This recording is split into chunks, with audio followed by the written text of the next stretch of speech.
Justinai, kokius maisto papildus reikėtų vartoti, kad pagreitinti gijimo po kelio sąnario operacijos? Ar tai iš vis įmanoma? Ir ką galima papildomai vartoti, kad palaikyti bendrą sąnarių būklę? Kad pagreitinti arba padėti sąnariui greičiau gyti ir audiniam gyti po operacijos, vienintelis, kas gali padėti, yra subalansuota normali mityba.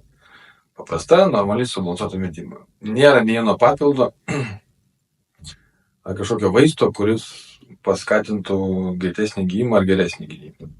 Tai yra daug vaistiniai visokių variantų mes galim nusipirkti, bet įrodymų nei vieno nėra grįsto faktais, kad jis kažkiek padės.